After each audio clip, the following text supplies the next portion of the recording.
Yo, welcome to Everyday Ordinary. This is our third podcast. We have Dolly Woods on here. And Dolly I met when I was mowing lawns here in Fort Wayne, Indiana. And so I was mowing. She called in to the office and said, hey, there's a guy mowing lawns. Would he come over and mow my lawn? Went over. And I have to say, just honestly, I pushed myself in a little bit farther. But what you're going to find out is that she grew up here in Fort Wayne, didn't have any white friends. We became friends like family. She adopted me as another son, and then our relationship grew from there. And so there are some incredible pieces and parts to her story that I do hope open up the doorway to what's waiting for you and me all around this city. You know, lots of folks don't hang out in the ways that I think God has meant us to. I don't mean that about me, but I mean about us. And so Dolly opened up her doors to her and her grandkids, great grandkids, for me to hang out, my family to hang out, and for NeighborLink to hang out. And in light of that, some beautiful stuff has happened ever since. So I hope this story spurs you on to leave where you are and go where you're called to be. Peace. What we are looking for is right where we are.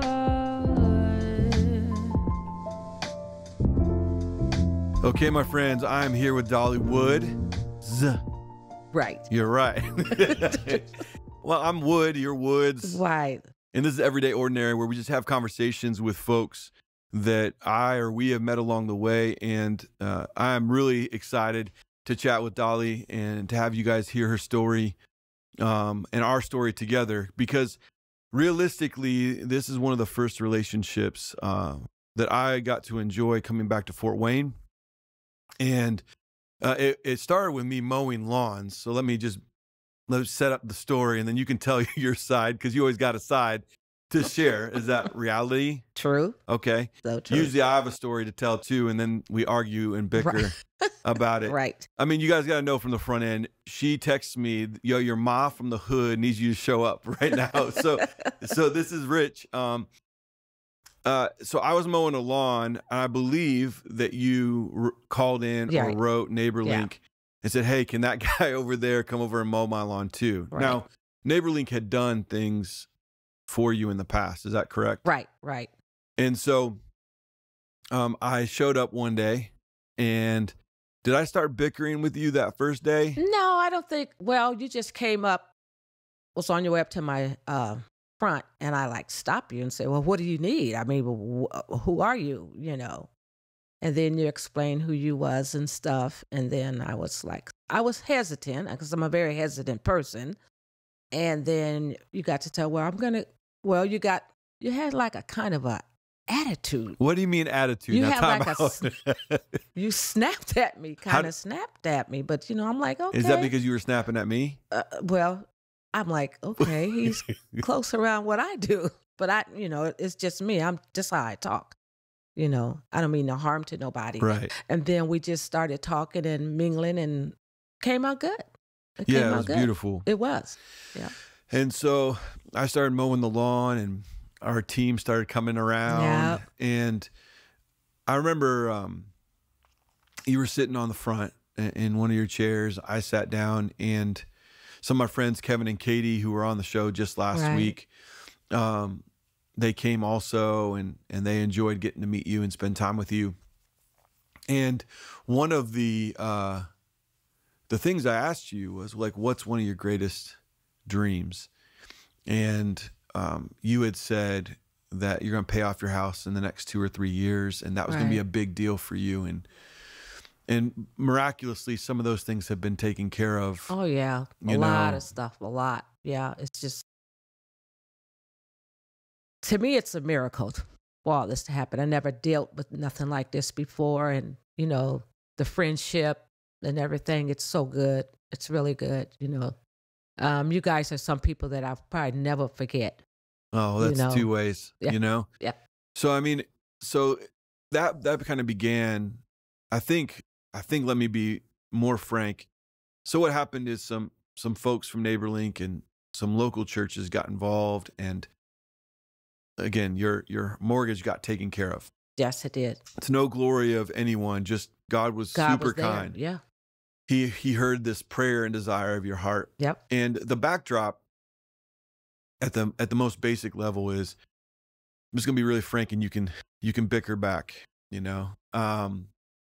is you make a little over $700 a month. Right. Now, and you raise 3 great grandchildren. And still is raising them. Yeah. You've been raising most of them their whole lives, if not the majority of their lives. Their mom, now them. Yeah. And that's been your story. Now, one of your constant quotes is, God's got us. Yeah. He sees us. He's good. Yep. You haven't had an answer many of the times, but there's been a joy as you wait to see how he's going to take care of you. Yeah. And so these little kids are their joy, right? Yeah. All 3 of them have been a gift for me. I play with them and wrestle around with them. Oh, yeah. They run away from me, and it's one of my greatest joys in all of my last year and a half is just showing up and sitting on the porch and waiting for the kids and talking to you, listening to you. And it's created some new rhythms for both of us. I know one of the things that you said, because what I want people to get on this podcast is what could happen if we were just available to those that we walk into, cross paths with, or are invited into relationship with any day, every day. And you and I are this fruit of what that looks like. Right. We didn't know that it was going to be bigger than that day. No. That I'd be harassing you, you'd be harassing me. Right. That I'd force you to start texting. I mean, that's been you told me you don't text, and I said you're going to text. I still don't like it. But if you're going to love me and I'm going to love you, you're going to text. And so she texts me, by the way, everybody. And usually the text isn't kind. She's playing games. But as we got to know each other and as I got to hang out with the kids, one of the most beautiful parts has been she's got a relationship she's never had, and I'm getting to enjoy relationships that I've never had. Right. Because both of us were told not to cross a certain part of town. Right. Can you bring a little bit of depth to that? No, I always remember my grandma and them used to say, well, don't go across a certain street. And I always curious about why I can't go across. When I was smaller, I was, why? And then as I was growing up, I found out, because white people was over on that end. So we got to stay down here. And it just really triggered me. I'm like, why, Now, what was your life like when you were a young girl? What was family, and what was your understanding of people from the other side of Creighton? Is the road I believe you told me that you didn't cross? We was more so, we had old white lady who stayed next to us. Mm-hmm. And she was so much there for so long. We knew her and she knew us. I was raised up not in my choice as a Catholic. And we just never corresponded with white people. Now, I had an uncle. And he was really, really, his color was really, really white. Mm-hmm. And he would go somewhere down on Calhoun Street and sit with the white people, but they thought he was white all the time. And he used to sit and come back and tell us stories and anything. But just to correspond with them, we never did that. Yeah, there was we had to stay our distance. Yeah, I mean, back 60, 70 years ago, right? Things were different, but a lot of the same. I mean, people still stay in their same areas in a lot of ways, which is why this is so different. Yeah, because I was so hesitant of you, because you came out just talked up. I'm like, wait a minute, what is going on here? Yeah, why is this? And I prayed about it every night. What is this? Well, yeah, because I acted like I was family from the beginning. Right. And I'm like, wait a minute now. My wife tells me all the time I don't have boundaries. I got boundary issues. And part of that is just how I'm made. Right. I just see who's in front of me. In fact, one of our sons, when everything was happening a couple years ago, almost 3 years ago, downtown, from city to city, all through the country, we went down to the rallies and we would sit down with our friends that were black and we would just let them cry, or we would listen. And our son, as we were walking downtown, he's like, wait a minute, time out. I don't get this. What is going on? Mm-hmm. I've got friends of all different colors from all over the world. and they're just my friends. Mm-hmm. Like, it's not about if they're black or they're white. Right. Their color isn't their defining factor of who I'm in relationship with. He had the same questions. He was concerned, like, Yeah. I don't get all this stuff that people are dealing with. And so he didn't really have boundaries either, because he didn't know there were. Right. And so anyway, I come over, and I know that for you, like, growing up, there was a lack of white relationships.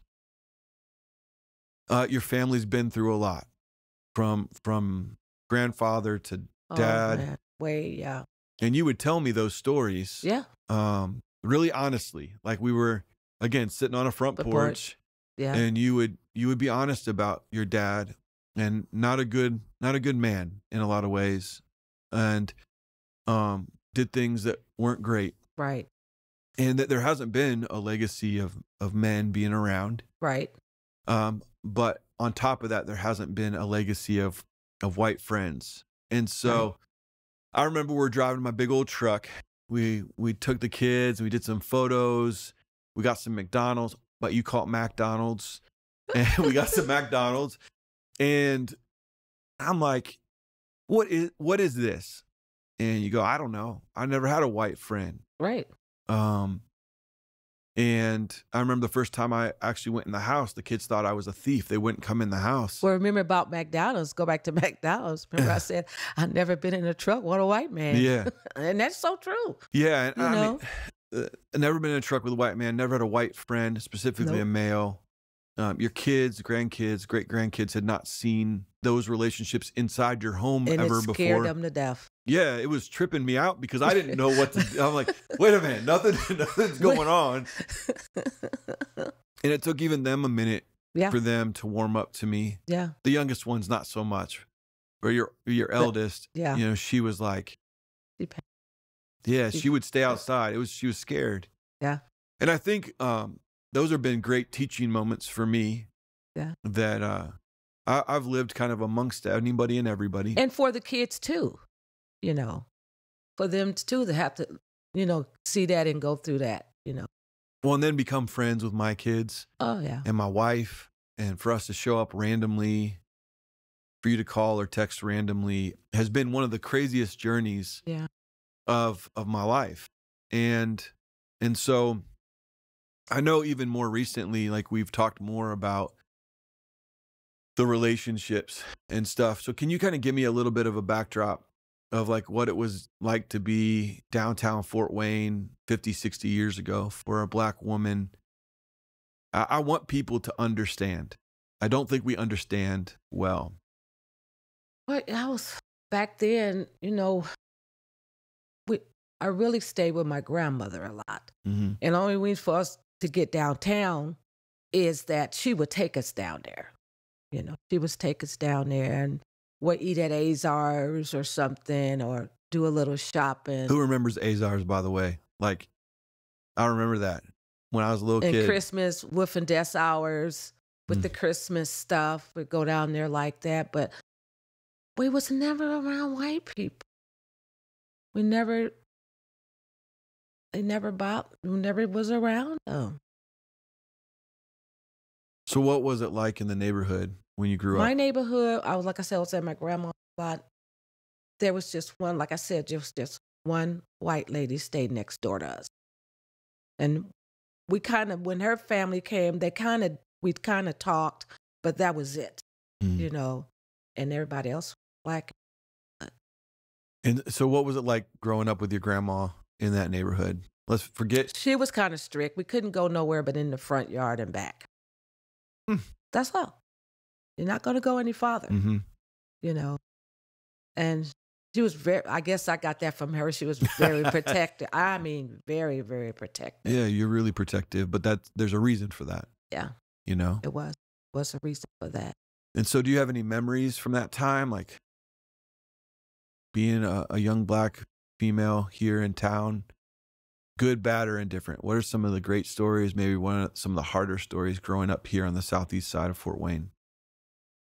Looking at robberies, looking at people getting shot, after I'm getting up age and stuff, I seen a lot of that, and a lot of people dying and stuff around in the neighborhood, because we was really down in the hood. Yeah. Really, really, And then when I got older, I kind of understand why my grandmother always told us don't go no farther than the front yard. And you always end before dark and stuff. And, and really that is still going on now. Right. I've got friends that. Still going on now. Because I would love to have my kids sit outside at nighttime, Only time we sit outside at nighttime is on the 4th of July to watch the fireworks. But it's not even a great night for many people down on the southeast side because there's a lot of violence, right? Yeah. I remember I told you I was going to come over one day, and it was getting later and later in the day. And you've told other people not to come down when it gets darker out. But it was 4:30, 5 o'clock. I checked on another home that had been hurt by a storm over the summer. And so I was on my way, and when I pulled in, there had been a high-speed chase in your front yard. Oh, yes. There was a wreck to the right, 2-car wreck, and then around the left, there were two people had been shot, all in the same half an hour. Yep. Where were your kids and you when this was all going down? In the house. Where at specifically? We was in the bathroom. And they were hiding in the bathtub? The tub. Yeah, and so how many times, do you think that's that can be a regular thing down? It could be. Once it get hotter and stuff, it gets like that. And yeah, that's what it really gets like that. Summertime. Hopefully, it'll slow down, It might get better, but when, I don't know. I mean, because you never predict what's going to happen anywhere you go this day and time, anywhere you go, You don't know what a person is thinking in their heads. Right. Stuff, and it could happen anywhere. But it happens more regularly in the southeast side. I hate to say that. And I think in a lot of ways, my hope is that for people who would get to know you through this, but also get to know some of the realities rather than just the news stories. Right. I think so many people just hear social media updates. And that's most of that is a bunch of lies anyway. Yeah, they don't know nobody. Right, they don't know. They never came down and talked to people or anything to really get to know them, Well, I mean, I remember telling you about someone that was like, I don't want to do much down on the southeast side. Yeah, we were texting back and forth. Told me that. I'm so grateful that you would text me back, And so you're texting me back, and one of the craziest interactions we ever had was when I told you about this story of someone who didn't want to put time into the southeast side. And your response was what? Bring him into my house. Bring him to your house. Now that you're in this conveyor belt of bringing white cats over that maybe don't know what they're talking about, right? I think a lot of people think if I have money and influence and a burden, that I can just pour money, influence, and burden into the southeast side and things will get better. But what we've realized is that things get better when there's real relationship. Right. And then too, everybody get together. Right. You got to have a group. Right. It's not it's not going to just be 2 and 3 people. Right. So you're saying bring him over. Right. And then I said, I don't think he's ready for that. Right. You did say that. I didn't want to put you or him in a bad spot where I wasn't going to be in no bad spot. I mean, seriously. Yeah. I know that because we've had almost 2 years now of walking this out. And then I think that would have been for him. He's probably curious. A person like that, I feel that they're curious to want to get to know what's going on. But you gotta get out there. Action speaks louder than words. Correct. Or money. Right. Honestly. Yeah. And so one thing you said back, okay, so I said, no, we can't bring him right now. I don't think he's ready for that. You said, your response was because I was like him before I met you. And I was. Explain that. Because I think, so I'm talking about a white cat from, the northish side of Fort Wayne. And here's my friend and my mom from the hood. Yep. And you're 70 years old, correct? No. 60 something. No. 55? Let's get 42. To talking. You're right. You're right in this quadrant of 40 to 70. You're 40 to 70 years old. You're doing great. I just totally screwed up in front of the world. I see. It's all right. So what did you mean by that when you're like, I was like that before I met you? I was just hesitant of being around different colors, different colors at all. I worked at the dry cleaners for like about 17 years. And I was in a break room. And, how people talk in the break rooms are different. And this one white lady was talking about, well, my people and stuff was prejudiced all their life and la, la, la. And then so I was like, well, guess what? I'm prejudiced. I've been prejudiced all my life. I had an aunt back in the day if you're real dark skinned, you're not getting in the house. Right. And so she said, after that day, the next day, she came up to me saying, white girl, and she said, Dolly, you told me you was prejudiced, but I'm going to really be your friend and tell that you want to be a friend with me and I'm going to be your friend. And she tried her best to show me that everybody's the same, just got, different colors. Yeah. But you weren't ready for it back then. No. But I accepted her a certain amount. I did. I accepted her. She was nice. Yeah. I think that that's important, though, because I think people in all over the world and specifically in our country and even more in our context of Fort Wayne, that I was told, I've said this before, not to come across Pontiac, Creighton. And you were told the same thing. Isn't that something? So there's this invisible wall in our town that keeps people separate. Right. Whether that's ideas, whether that's teachings, whether that's history, whether that's feeling or preference, we've stayed away from one another for a very long time. Right. And I'm a big believer in that when we cross this invisible wall and we begin to make friends with one another, that we learn from one another and a new dream exists. Right.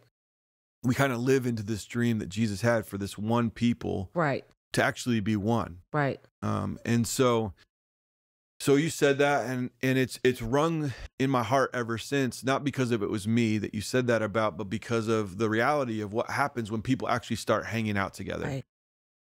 And go ahead. My oldest great granddaughter I'm taking care of, she's biracial. Mm-hmm. So I'm saying I can't raise her like my grandmother raised me. She got to know both sides, And this is where I'm at with her right now, Yeah, it's I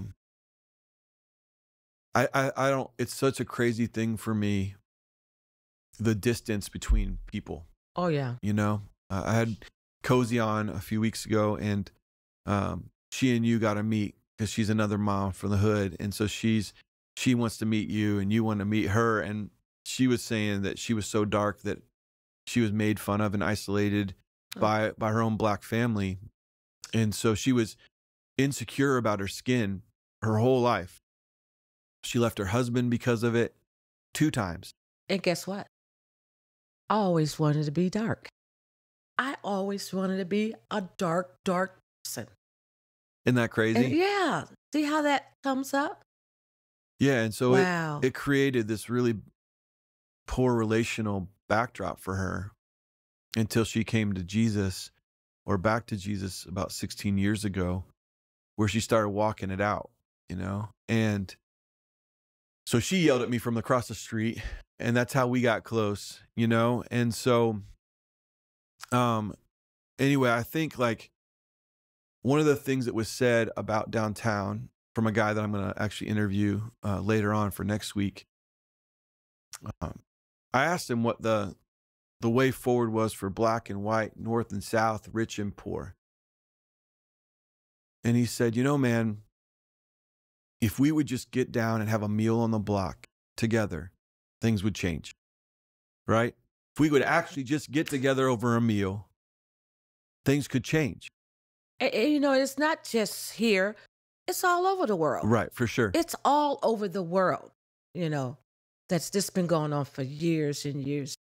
I know we can't change everything, but we can at least put something in there, and more people might come out more. Right. Well, I think know. that many people are trying to change the whole story. Right. Rather than right where they're at. Right where they at. Like, what you about got to start right where you at. Yeah, tell people all the time, like, what if you knew the names and the needs and did something with the 8 neighbors around you?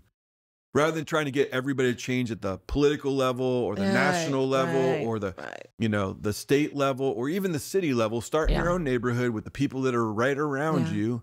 Things may actually start changing. And if we all did that, what if 5,000 people in Fort Wayne started loving the 8 homes around them? What could happen? Oh my goodness. It'd be so good and beautiful. It would change things. Yeah. Right? Like I'm going to commit to knowing these people, hearing what's going on in their life and serving them with whatever I have. And go ahead. Now you remember the block party? Yeah, that's what I want to talk about next. Anyway. The block party. And, I put the flyers out and everything. And I know I was noticing how people was coming out like peeking around the corner and stuff. It was amazing how that went down. Well, for 45 minutes, nobody showed up. I know. Remember? So it was like the streets were blocked off. Right. You got a bounce house in your front yard. We got somebody cooking food, games everywhere. And for 45 minutes, it was nobody. Well, nobody. And we made sure that it wasn't a neighbor link thing or it was just a block party. Right. And so all of a sudden, the street starts filling up. Isn't that something? And one thing you had said is there hadn't been joy like that in 25 years on those streets like that day. Never. What were some of the things that you experienced that day when all that was going down? Was the first experience how they slowly came out and stuff and start mingling and stuff, and everybody talking and getting to know, well, she lives across the street, well, he lives over here, and that was good. It was really nice. It was really nice for that neighborhood to have something, get to know each other. Well, we got round 2 coming up this year, right? We're going to do it again. So, we had a couple diehards wouldn't come out the house, Yeah. But maybe next time, anything that never did anything in your neighborhood, you're still going to have people that's going to peek out the window. Yeah. Peek out the windows. Because I remember back in the day, because I love garage sales. And me and this lady used to go to garage sales all the time, which I still go. I like them. And my dad, by the way, you should hang out. Oh, we're going to hang out. Yeah. We're going to have to hang out. And so we was black. So the people in the car. What is that? I know. The people in the car, we was in the car waiting until the lady opened up. She kept peeking out of her window. She would not open up. She would not open up her place. So we had to go to stuff. And then we went to the other one. We went to this other one. And the little kid was playing in the driveway. And is that your phone? Yeah, don't worry about it. And after I got out to we got out the car and stuff. The little girl ran up to her mama say, there's some black people coming up here. There's some black people here. Yeah, it's crazy. What? Yeah, it's a crazy that day. So there was a young man who died from cancer not too long, actually a week before that day. I don't know if you ever knew this. No. So he had brain cancer and died in a short few days. His grandfather was at the block party that day cooking all the food. That guy that was cooking all that good food. Yeah, his grandson had just passed away. Oh. They were preparing for the funeral celebration. Yeah. And yet that morning he was cooking food for that block. And he was telling us stories of his grandson's love for Jesus and the people that have come around their family in that season. And I was profoundly blown away by his presence to be down on the block with the people that we love, loving the people that we love, while he was grieving. He was still, it was fresh. It was days old. And and he was down there cooking. And and you couldn't even tell. You couldn't even tell. It was all inside of him. I mean, he put a good play on. He did. I mean, it was, well, I think even too, when we'd sit around the grill, he would share stories and weep. And meanwhile, like, nobody knew. There was little stories going on. got to play football with a whole bunch of guys on the streets, and they're like, man, we don't do this. We don't play football on the streets. We don't get out and play Y'all was playing around like this. football. And Yeah. I was surprised to see that. I'm like, wow, they playing football and stuff. Yeah. So I just, Dolly, like there's been this year and a half or more, almost 2 years of relationship where I think trust was earned and built really fast. I don't think most people get to experience how fast our lives got connected. I never thought about how long it's been. Isn't that crazy? Yeah, it's crazy. Yeah, I never thought about, well, I've been knowing Eric that long. And, you're always going to be my white son. long Yeah, lost. but nobody knows what I am anymore. Everybody plays this game. When I get down there, put my flat bill hat on, and they start playing this game like, man, where are you from? But the beautiful relationship that God has built. Isn't that something? Yeah, good God. Ooh, he's a good one. Yeah, and then the other people that we've gotten to spend time with, and the other families that we've learned. I do think, real briefly, maybe not briefly, I was going to land the ship and close this down, but I really think that people need to hear one of the big burdens for NeighborLink is that we would not just, and I hate to say this on here, but I'm going to just say it, is that we would find a way to help matriarchs, mothers, grandmothers, great-grandmothers, specifically from the Southeast side, but from really anywhere, come alongside them to figure out their finances, their mortgages, so that they're liberated to be present with the kids that they've brought home. And what I'd love for you to bring clarity to, I want everybody to know that, like, you help out at NeighborLink. Oh, yeah. You're in relationship with everybody on staff. You're trying to get one of our staff hooked up. We won't talk about that right now. But you know what? I've been like hanging with NeighborLink for, oh my goodness, I can't remember. A long time. I mean, when the elderly people, older guys, I mean, I remember I used to call them and they said, well, we at so-and-so eating our breakfast and we'll be over and we'll laugh and just have a good time. Yeah, it's been time. Beautiful. What I'd love for people to understand a little bit is how frequent or routine or regular it is that grandmothers, great-grandmothers are raising grandkids on the southeast side of Fort Wayne. And on fixed incomes, under $1,000 a month. And they're joyful about it. They're not going to, I think one of the things you said to me was, I'm not going to put my kids in the system. This is better than the system. Oh, yeah. But one of the things that we're trying to figure out together is how do we come alongside you?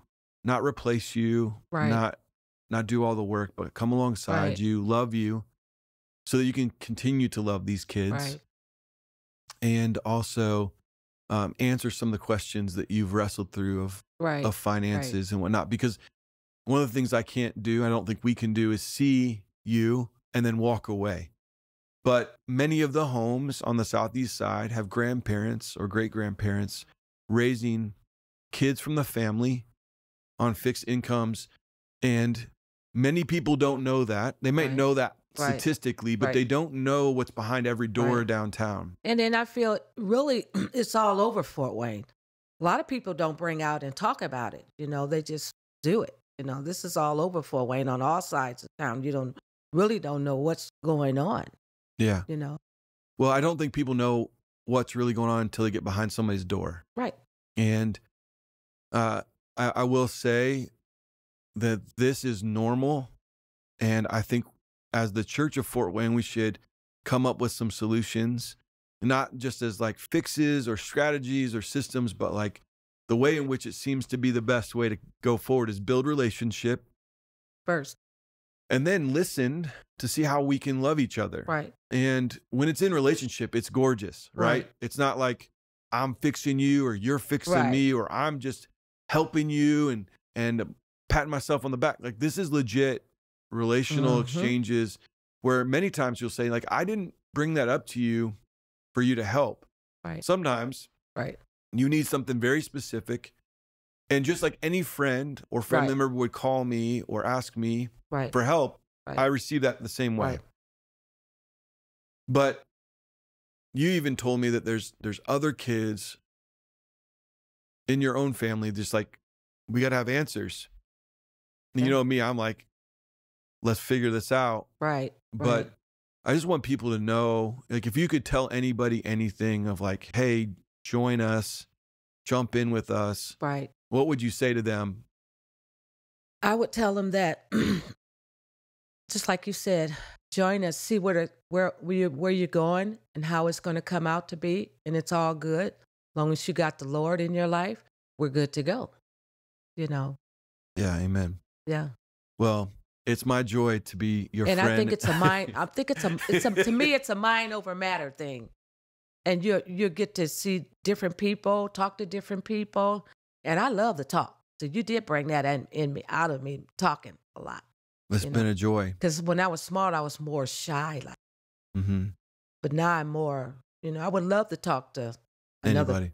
great grandmother or somebody who's going through the same thing that I've been going through and stuff.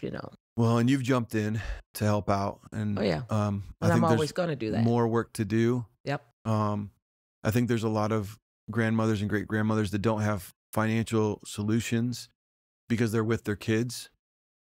And so I think, to you who are listening, we're trying to come up with solutions to serve alongside you best. Because I think that's what Jesus would do. Like he would step into this with Right. love and fervency and passion and presence.